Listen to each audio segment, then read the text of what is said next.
It's a waiver wire Wednesday. Yesterday we covered the running backs and wide receivers. Today we're going to cover everybody. Quarterbacks, tight ends, running backs, wide receivers, like we do every Wednesday, glossing over the waiver wire. But before we dig in, you need to click that subscribe button right now.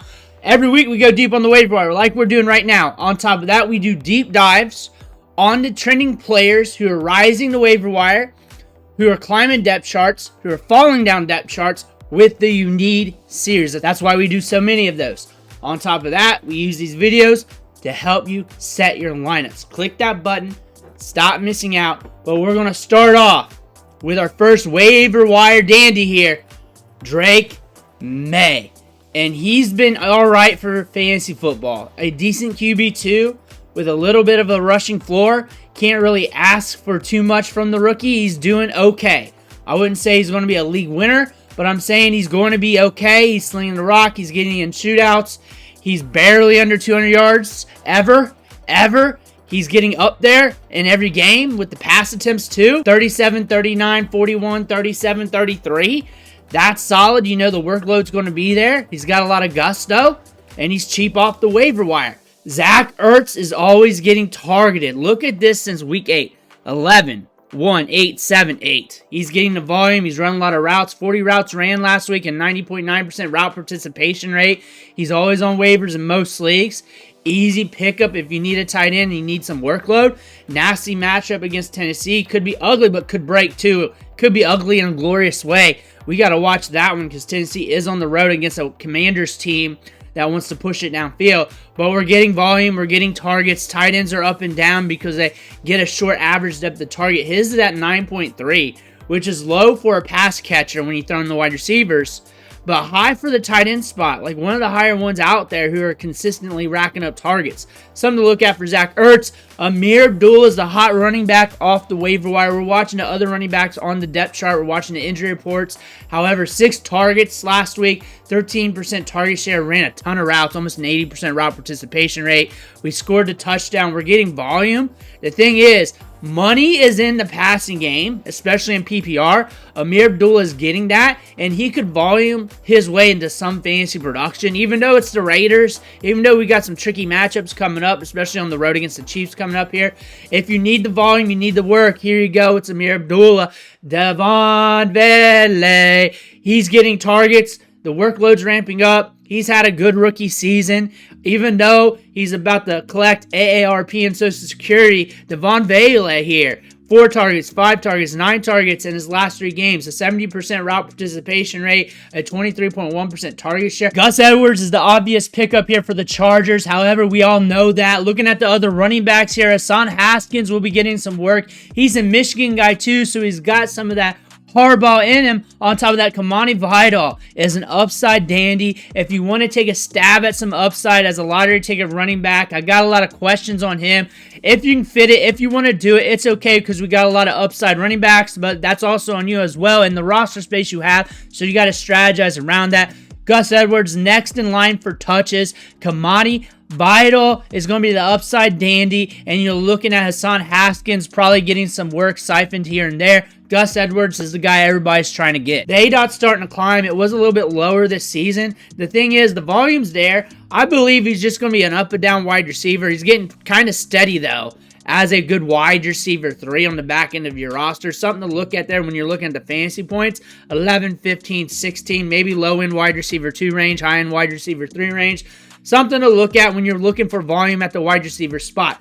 Russell Wilson has been cooking and has been good and better than expected, pushing the ball downfield. At Cleveland last week, still got you 15.8. Depending on your league, though, because quarterbacks are scored different in every league. Decent in the snow with good volume there. 28 pass attempts against Washington, 28 against the Giants, 29 against the Jets. We have only hit that 30 range once. We have not hit 300 yards passing yet, but we're steady. We were only under 200 yards once, but we got 3 touchdowns out of that. So we are getting pretty steady with a good baseline there of 200 plus yards a game, which there's some quarterbacks that are struggling to hit 200 yards consistently. Russell Wilson here is a consistent backup, consistent, waiver wire, consistent stream quarterback that you can pluck if you like the matchup going forward. Luke Schoonmaker is going to be used in this offense. The thing is, whoever's the tight end in the Cowboys offense will get targets, will get opportunity. I don't trust the quarterback play. I don't trust the offense. But if you're really hurting at tight end, you want to play some matchups. You do got the Giants and Bengals coming up. The targets could go his way. We got 4 in this matchup, 10 the week before. Something to look at. He's very athletic. Top tier when it comes to tight ends. He's raw, though, but something to look at the tight end spot here because we got the upside here. Volume goes to the tight ends in this offense. Quarterback play is taking a big down step. But again, if you're hurting, you're not going to cry too much. Jeremy McNichols might be stepping into a ton of workload due to the injuries with the incumbent starters, Brian Robinson and Austin Eckler. That being said, if you need touches, here you go. He's going to be getting more workload, even if one's back. If Austin Eckler can clear concussion protocol. However, we got the Titans coming up, something to be leery about. They can shut down running backs. They can make the game script slower. But he's proven that he can score touchdowns too. If I'm hurting at running back, I need to throw a guy in, and I need someone who's getting more than 10 carries or 10 touches in general, this might be the guy you're looking at if you're just chasing carries. If you're chasing fantasy points, I don't know if it can be guaranteed with Jeremy McNichols, but I can definitely guarantee you he's going to get more workload. Quentin Johnston is the heartbreak kid. Because when you bench him, he scores, and when you start him, he doesn't. He's one of those types of wide receivers. We've been saying this all year. We said this in his You Need video. We said this in just about every waiver wire video. We said he's a highly volatile wide receiver. He was very sticky for 3 weeks. That means the downturn was going to happen. He's going to get a mass exodus of him being dropped, and you might be able to pick him up if you like him. Nobody's liking him right now. Nobody is. But it doesn't change with him. He's going to be highly volatile. He's going to have a lot of down games like that with 0s and 5s and 4s and 3s and shit. But he'll also have these random games where he scores that touchdown. He gets a couple targets downfield. Next thing you know, he's got 13, 10, 25 points. And that's going to be sporadic throughout the season. That is Quentin Johnston. You either hate it or you love it.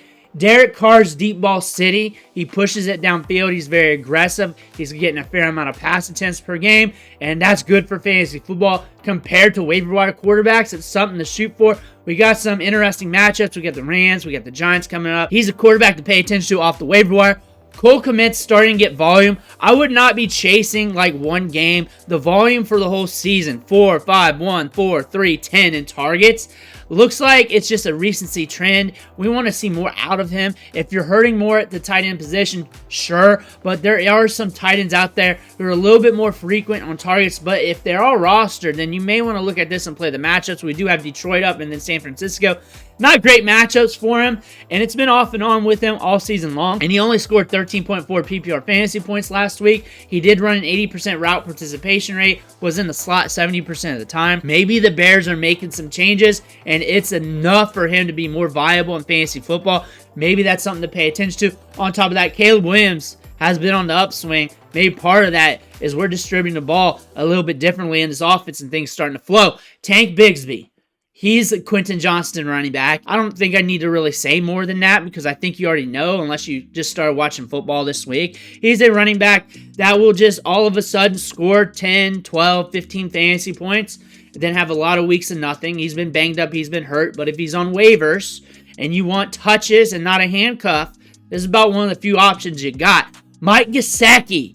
Like I said, there were other options at tight end that could be on your waiver wire. I like Mike Gesicki a lot. He's very steady when it comes to targets. Red zone looks. He's very safe. We got Pittsburgh coming up in Week 13. Interesting matchup for the Bengals. Mike Gesicki, I cannot guarantee you fantasy production because he is up and down, like a Quentin Johnston. However, tight ends are like Quentin Johnston's. It's just a Quentin Johnston batch of players. But Mike Gesicki is getting workload, and you cannot score fantasy points without the workload. MVS, deep threat city. He's going to be off and on. He hit these last 2 games with the Saints. I imagine the deep ball is going to be his way.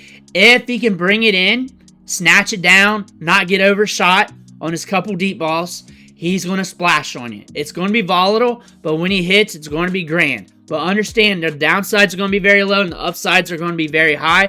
one of those types of players. Jameis Winston likes to chuck it deep. He likes to go yellow. He's aggressive. That's great for fantasy football. He's in these matchups where he's getting 300 yards passing, almost 400 yards passing. He's over 200 yards most of the time, getting multiple touchdowns. Sometimes it's ugly, but honestly, for a quarterback snatched off the waiver wire that you're playing the matchups with, the fact that he pushes it downfield, gets vertical with it, is very enticing. Noah Gray, I do not recommend chasing this because I do not see the targets ramping up enough for him to be steady. We do have the Raiders. We do have the Chargers. If I'm in a 16-teamer, 18-teamer, sure. If I'm in a 12-teamer, you should be already good at the tight end spot, and there should be at least one or two more dependable options there. However, if I'm in a deeper league, I'm thinking about it because we are running a lot of routes. A 55% route participation rate. The air yards are always going to be a little bit lower. He is breaking free on some plays. We are starting to see more targets, 9 in the last 2 games. But buyer beware on him. Trey Benson, upside play. Something happens to Connor, you're going to want him. And Amari Demercado, I always bring him up when I talk Trey Benson. Maybe not always have him pictured because I want the people who watch and listen just to get that little bit of an extra edge. But Trey Benson's got that gusto to his game. Do I think he's an elite running back prospect? No. Do I think he's a good running back prospect? Yeah. He's a good prospect with good speed and size, good workhorse up the gut, has some good characteristics to his game. That's all you can ask for when he's on the field, getting some opportunities. He cashes a little bit. Rashod Bateman, pretty much another Quentin Johnston. Pretty much another one. A guy that goes off when you bench him, and now when you put him in your lineup, you're scared as shit. But honestly, he hits at a good clip about once every 3 games or almost every other game with okay fantasy production. He gets deep targets downfield. If the ball flows his way downfield and we don't overshoot him, he could be in for a big game, especially if he gets that touchdown. That's Rashod Bateman. That's the season. It's been up and down. However, you know what we're getting off the waiver wire with these wide receivers, right? They're all up and down. They're all up and down dandies, and you just got to pick one up. Pray for the best, look in the matchups. There's no start-sit question with them because it's so unknown with these guys. Quentin Johnston, Rashod Bateman, these types of wide receivers, and they're all over the waiver wire. Just pick the one up that just plucks the heartstrings, put them in there, pray to the fantasy gods. That's my fantasy football help for you.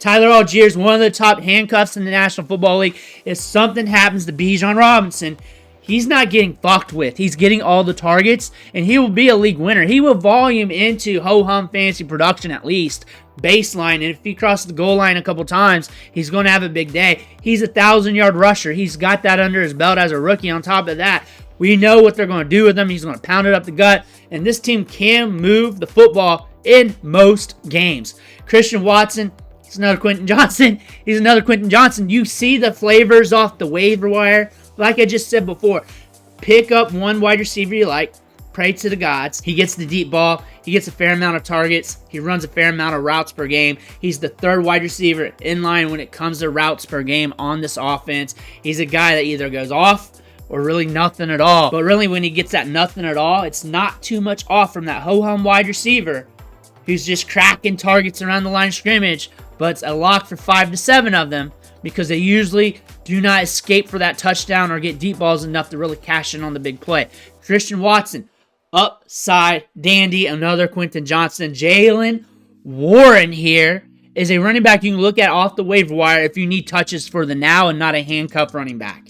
That's what I like about Jaylen Warren. We're getting touchdowns already. We got one last week. We're getting work in the passing game. We're getting targets in every single game. 3, 3, 3, 2, 4, 5. We're getting volume in that. In those regards, if something happens to Najee Harris, he's going to be money down the stretch. That being said, you got yourself a handcuff plus, but you can use him as a flex play if you're hurting that bad, or an RB2 if you're hurting that bad, because we are getting a good opportunity share, 45.7% last week, and the RB2s are ramping up because we're ramping up from that injury. Adam Thielen's back. Target share's kind of down though, but we saw 4 targets. We ran a fair amount of routes. There's going to be games where he gets targeted a lot, and there's going to be games where he doesn't because we got competition in his offense, and we got a second-year quarterback going YOLO. Ray Davis is the ultimate handcuff running back. He got his opportunity earlier this year against the Jets, and he went off. We know that could happen again if something happens to James Cook. Plus, he's getting workload where he can give you some opportunity for fantasy points if you're in a pinch. I like him. He's one of my top handcuff running backs.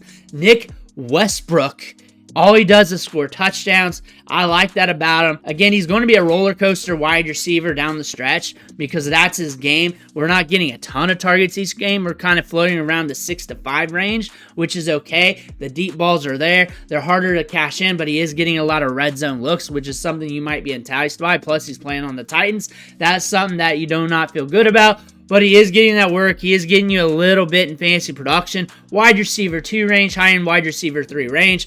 Jaylen Wright, one of my favorite handcuff running backs because he can house it on any given touches. And that's what I like about him. On top of that, we're stealing Mostert's work. We got some interesting matchups coming up. And if the Dolphins lose a few more games, they might start using him more to see what they got for 2025. Noah Brown has been getting a ton of targets, running a lot of routes. He's been racking them up. He's not scoring all the time for fantasy football with that workload. But if you're looking for a wide receiver and you want to make sure they at least get targeted and they're on the field a good bit, Noah Brown is another Quentin Johnston up and down wide receiver to look at. Jonathan Brooks! We expect him, once he gets fully ramped up, to get probably 10 to 12 routes per game, that Miles Sanders workload. I think he's going to be more explosive with more upside than Miles Sanders. I think he's a guy to stash down the stretch because we got a tremendous schedule. They might play around with him a little bit more. He's an upside dandy. That's just what Jonathan Brooks is. I think he's a top-tier handcuff running back. Elijah Moore's getting targets, workload, and opportunity in every game with Jameis Winston. That's what I like about him. If I'm hurting at wide receiver compared to the other Quentin Johnston wide receivers, he does have some downside to him, but I at least know the volume is going to be up there with the targets. The target share is going to be up there. He's going to be running a lot of routes. He's going to be moved around the offense. I can gamble on that a little bit more. I do have Denver on the road and Pittsburgh on the road coming up. May not love that too much. Blake Corum, another upside dandy handcuff running back. If I have Kyron Williams, I should already have him rostered. If he's sitting there and we're going into the fantasy playoffs, I'm picking him up and holding him so I don't have to fight for him just in case Kyron Williams goes down. On top of that, if I'm not making the fantasy playoffs, I'm picking up every handcuff running back so those guys can't have them just to mess around with them. And Blake Corum would be one of those dudes. DeMarcus Robinson can sneak away, get a few targets downfield when they're concentrating on Cooper Kupp and Puka Nacua, and we saw that a few times. That's why I blew up a few times with him. He's hitting about once every 3 games or so, and it depends on what you mean by hit. 10 points is okay. 20, 17 is really what we're looking at. He's done that twice with them back, and that's with broken plays. That's a good wide receiver to bet on if you're really... Those are the waiver wire plays we're looking at. A lot of upside here, a lot of up and down wide receivers, but you just got to snag a guy and roll with it. Let me know what you think in the comments below. Make sure to hit that subscribe button on the way out. I want to thank you for watching. Catch you on the next video.